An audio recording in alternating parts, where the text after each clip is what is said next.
पुण्याच्या खराडी परिसरातील रेव पार्टीवर पोलिसांचा छापा। मोठ्या प्रमाणात दारू, गांजा, हुक्का जप्त। 5 पुरुष आणि 2 महिला पोलिसांच्या ताब्यात। पुण्यातील खराडीच्या रेव पार्टीतून खडसेंचे जावई प्रांजल खेवलकर ताब्यात। पोलिसांकडून खेवलकर यांच्या पुण्यातील बंगल्यावर छापेमारी। खडसेंच्या कुटुंबावर कारवाई झाल्यास आश्चर्य नको। खडसे सरकारवर तुटून पडले, याचा बदला खासदार संजय राऊतांचा दावा। कुणी दोषी असेल तर कायदेशीर कारवाई झालीच पाहिजे, परंतु राजकीय षडयंत्र असेल तर मात्र अत्यंत चुकीचं। खडसेंच्या जावयाला ताब्यात घेतल्यानंतर रोहित पवारांचं ट्विट। उद्धव ठाकरेंचा आज 65वा वाढदिवस। रात्री केक कापून कुटुंबियांसह वाढदिवस साजरा।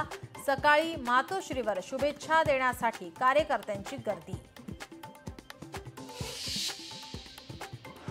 उद्धव ठाकरे यांच्या वाढदिवसानिमित्त नाशिक शहरात शुभेच्छांचे फलक, बॅनरवर उद्धव ठाकरेंसह राज ठाकरे यांचे देखील फोटो।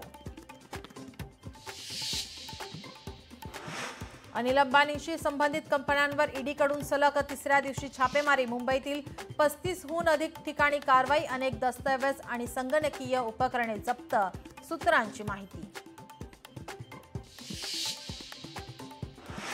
राज्यात आजही पाऊस राहणार। पुणे सातारा घाटमाथ्यावर जोरदार पावसाची शक्यता। मुंबईसह कोकणातही पावसाचा जोर राहणार। कोल्हापूर जिल्ह्यात पावसाचा जोर कायम। राधानगरीचे 4 स्वयंचलित दरवाजे उघडले, तर पंचगंगा नदीच्या पाणी पातळीत 7 फुटांची वाढ। नदी चौथ्यांदा पात्राबाहेर, नागरिकांना सतर्कतेचा इशारा।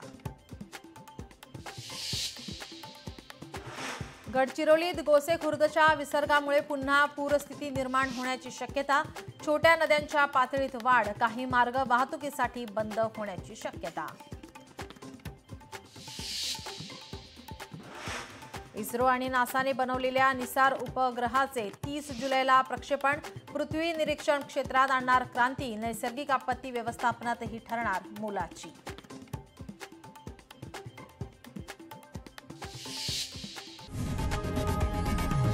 लोकशाही मराठी ऐका, पहा, जागरूक रहा।